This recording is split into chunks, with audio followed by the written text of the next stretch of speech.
Welcome to my channel. ఈరోజు recipe పెరుగు చారు అండి. ఇది చాలా టేస్ట్ ఉంటుంది, ఒకసారి ట్రై చేయండి. ఇది మనకి ఏం కర్రీస్ లేనప్పుడు, చాలా బోరింగ్ అనిపించినప్పుడు 2 నిమిషాల్లో చేసుకోవచ్చండి. టేస్ట్ చాలా బాగుంటుంది. ఈ పెరుగు చారు అప్పుడలో ఏమైనా తీసుకొని తినాలనుకో మధ్యాహ్నం లంచ్ అయిపోతుందండి. పెట్టి ఆయిల్ వేసానండి, కాస్త వేసుకుంటున్నాను.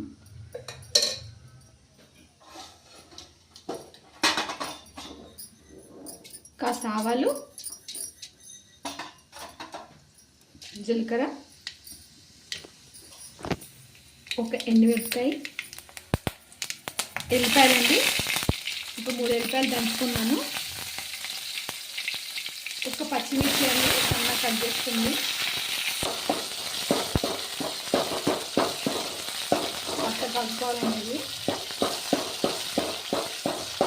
కరివేపాకు, కొంతమంది అల్లం వేసుకుంటారండి, కానీ ఎల్లిపాయ వేసుకుంటే ఒకసారి టేస్ట్ చూడండి, చాలా బాగుంటుంది. ట్రై చేసి చూడండి. ఎల్లిపాయ వేసి చాలా టేస్ట్ ఉంటుంది. కాస్త పసుపు,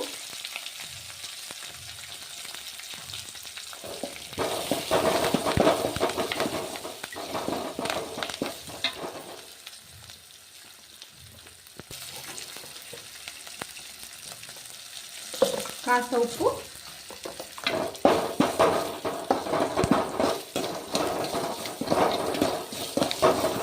బాగా వేసుకోవాలండి.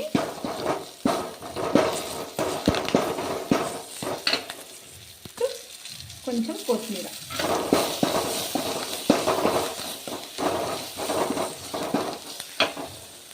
ఇప్పుడే కానీ వేడివేడి దాంట్లో పెరుగు వేయద్దండి, అందుకని కాస్త వాటర్ వేసుకున్నాను.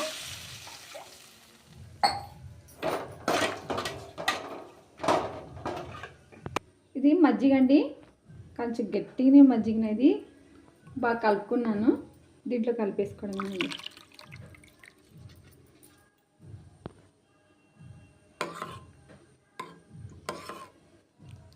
ఇంతేనండి పెరుగు మజ్జిగ. ఇది రైస్లో చాలా బాగుంటుందండి. ఒకసారి ట్రై చేయండి. ఓకే, వీడియో మీకు నచ్చినట్టయితే లైక్ చేయండి, షేర్ చేయండి, సబ్స్క్రైబ్ చేయండి.